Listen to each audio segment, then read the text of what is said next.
All right, I'm here with Munster head coach Johann van Graan. A very happy Johann van Graan, I imagine, after South Africa's win in the World Cup. And given your involvement with the team only just from a couple of years ago, I'm sure you know a lot of those players as well. Yeah, it was fantastic to watch it actually here from Cardiff on Saturday. So pleased for the players. They've worked incredibly hard. Some of them for the last 8 years to achieve this, and specifically to Treacy and his team, that was an incredible performance, and it was a performance of hope for our country, and great to watch it and great to experience it.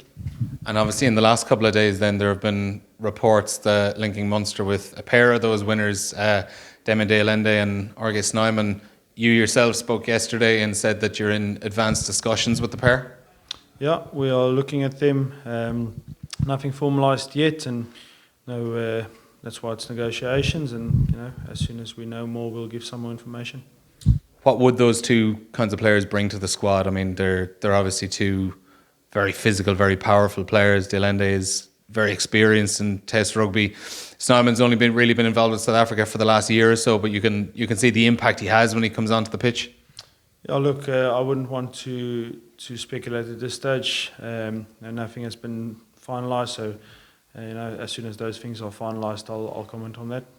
In terms of the players that have come back from the World Cup with Ireland, last week we were told Joey Carbery is going to rehab his injury. Is there any update on that? How long he could be rehabbing it for?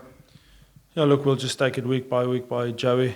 He's not going to be ready for the first few weeks. Most of the guys have actually come back in pretty good nick. Had a few weeks off, and everybody was in the HPC on Monday. Great to see everybody.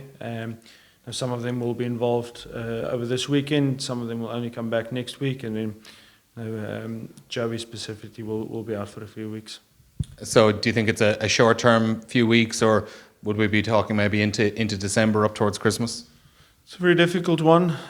He struggled with that ankle, so our medical team is working tirelessly with him. So very difficult to speculate. He's had it for a while, so we'll just, like I said, take it week by week. Don't imagine he'll be ready for the first few rounds of Europe, and hopefully it goes well in his rehab, and hopefully we can have him back quickly. And then, do you think possibly that playing through the injury has made things a little bit worse for him? Yeah, look, I wouldn't want to speculate on that. He was with Ireland at the World Cup, and he's back with us now, and all we can do is look after him and make sure he gets onto the field as soon as possible. As I've said to all the other Irish coaches here this afternoon, that this is a very difficult time, this period during the World Cup when players are away, but I think all four provinces must be pretty pleased with the way they've come out of it so far. Yeah, I think all four provinces are sitting pretty well in the Pro 14. I think we are number 1 and 2 in both conferences. That just shows the player depth and the good work that's gone into Irish rugby. We can only look at after ourselves. We had a very good win on Saturday in Cardiff, and I thought the previous week we were pretty good against Ospreys. I've been using the squad. We said that we're going to back the squad. We've given a lot of opportunities to the academy players, and we'll keep mixing them into the team. And it's such a long season, still 11 games to go in this block, and then a bit of a break for a few weeks, and then into the Six Nations block. And then if you are good enough to advance to the next rounds of Europe and Pro 14, we've got a very tough end of season. We've got to go to the Aviva. We've got Glasgow at the back end. We've got Cardiff at home. We've got Benetton home and away in 2 weeks. We finish off with Connacht. So such a long way to go, but we'll be happy with our start. Is it pleasing to see how quickly the players have gelled with the likes of Stephen Larkham coming in the summer? Yeah, it's brilliant. He's coming quite late in the pre-season, and we've done pretty well over the last few years. Obviously, we want to move our game forward, so we've got a very good base, and we've got some very good continuity with the players. And he's added a few different things and a few different ideas. And with the new group coming in on Monday, that will take some time. Obviously, Graham only joining a week ago, so specifically from our coaching group, it'll take time for us all to settle. And I think only maybe in a year's time, we'll get a full value for the work that's been put in now. But very exciting, and we're on our way to hopefully getting better. And we've got such a long way to go with this group, but hopefully at the end of it, we'll be successful. Joey aside, obviously, are you expecting all of the rest of the internationals to be available for the opening game against the Ospreys in the Heineken Champions Cup? I certainly hope so. Like I said, one or two guys are busy with rehab, and look, some of the guys have only played one game at the World Cup, some two, some have had a big number of minutes, so some might start on the weekend, some might come from the bench, some guys we might only reintegrate next week. So hopefully, if all goes well over the next 2 weeks, we'll have most of them back for next Saturday against the Ospreys. First game up against the Ospreys, as you mentioned there. It's only a couple of weeks since you played them in the Pro 14. Speaking to Alan Clark, their coach, he doesn't really think that, given the way Wales went a little bit further than everyone expected in the World Cup, that he mightn't have some of his World Cup players back. It could be a similar enough team to the one you faced a couple of weeks back. Look, I can't control what happens in the Welsh regions. We'll only focus on ourselves. Like we've seen over the past few years in Europe, you've got 6 rounds, 480 minutes of rugby that you've got to perform in. So we'll just prepare as well as we can for the Ospreys. It's an away game to start off from our side. So any away game in Europe is tough. And the previous 2 years we've drawn our first away game. So we'll have to be at our best to come away with some points there. And then the following week, welcoming Racing 92 and Simon Zebo back to Thomond Park as well. You must be looking forward to that. Oh, it'll be great to see Zeeps again. He had a fantastic time at Munster, and the last memory of him at Thomond Park was that pass he gave to Earls in that quarter-final against Edinburgh.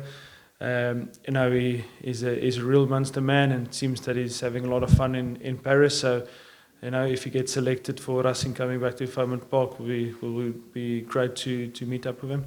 Yeah, and I was speaking to Rory Scannell earlier. He was saying he's expecting Simon Zebo is the type of guy who's going to be texting a lot of his former teammates during the week, getting in their ear a little bit.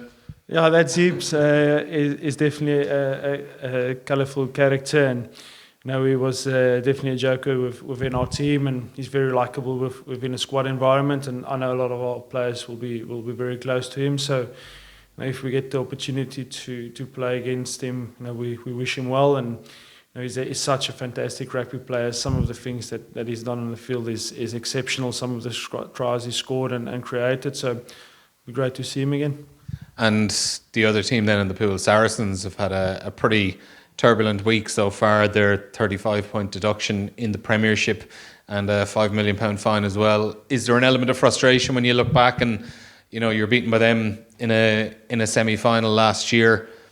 Do you possibly think that if they'd stuck within that salary cap, they mightn't have been in a position to get to a European semi-final? Look, we can only look to the future. Obviously, I don't know enough to really comment on the state of their club. We can only control what we can, and we've got them in the doubleheader in the beginning of December. They've got world-class players all across the pitch, multiple guys in multiple positions. So we can't control anything off the field from their side. We'll just prepare as well as we can for them. Like I said, they've got literally the 5 or 6 starters of the Lions starting for them. I think they've got 17 players that were at the World Cup at different nations, so incredible amount of players. And like I said, we'll back our squad, and it'll be 2 very tough weekends. And finally, then as well, as we went through the teams there, like the Ospreys, Racing 92, Munster, Saracens, it's a pretty difficult pool. It has to be said. There's a fair chance as well that this could be a pool where only one team comes out of. Yeah, that's European rugby for you. Last season we were in an incredibly tough pool as well. Cast were the French champions, and Gloucester made some big strides, some big signings, and we came up against the Exeter Chiefs, a club that I respect so much, and we started with a 10-all draw, and then beat Gloucester at home. Had the double header against Cust, lost by a point away.